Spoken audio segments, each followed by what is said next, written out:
My recent work has actually been on the eviction of informal settlements in cities across India, but particularly in Delhi over the last 20 years. And I think that evictions are very important because they are a kind of event that allows you to read in and tell a larger story about the changing Indian city post 91. In the last 20 years, you've seen a remarkable change in the way the Indian city is understood, the way it's represented, and the way it has come into emergence economically and politically at a certain time. I think evictions allow you to tell that story about how land is valued, how citizens are valued, how decisions over the allocation of resources have shifted, and the imagination of what citizens of the city are entitled to from the state and their right almost to just remain in the city, as in the case of slums, has come into question and is being answered in a very different way.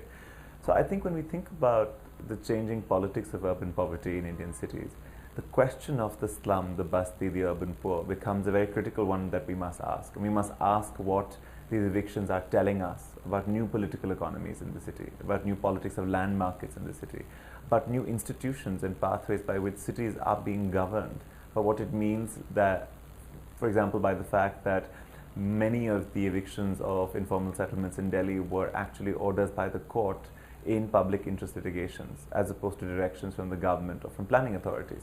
How do we understand the court as an actor of urban governance? So I think we have to ask a larger set of questions about urban equality and urban inclusion, and particularly around the right to the city for a majority of the city's residents.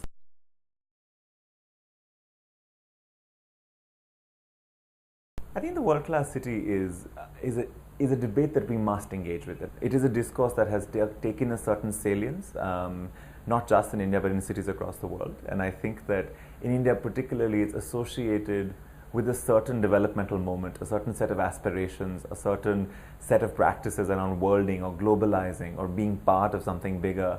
And I think that what's particular about this discourse is that within it, it has very strong networks of power, where the discourse emerges from, who uses it, and to what end, and what is being done in its name. Why certain attributes of the city or of society or of culture or even of the built environment are considered world-class.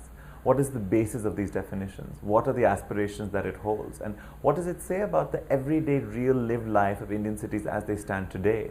I think that the world-class city is forcing us to ask the question of what progress and development and change mean to us, and who has the ability to direct and hold the reins of this progress. And what does it do, for example, again, to that question of eviction, or the basti, or the urban poor? How do they fit into this imagination? How do they share this imagination?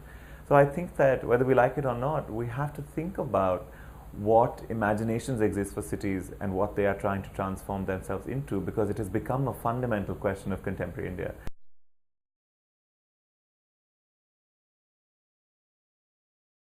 I think it's critically needed.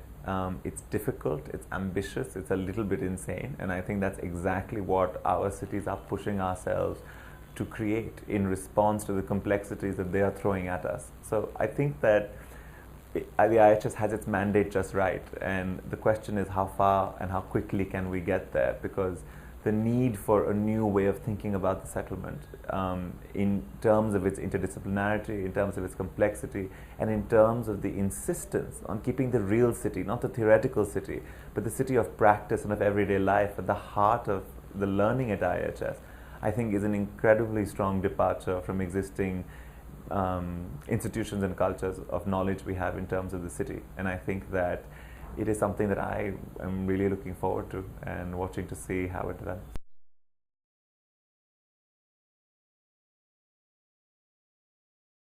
I think that the IIHS has taken on a particular set of challenges that are very critical, and its real struggle will be to answer questions that almost no one anywhere in the world has been able to answer, which is how you keep the complexity of an interdisciplinary education that's rooted in such a changing and dynamic context, and how you structure an institution that can respond to these effectively yet keep very much to its original mission of constantly pushing the envelope intellectually, politically, and through practice.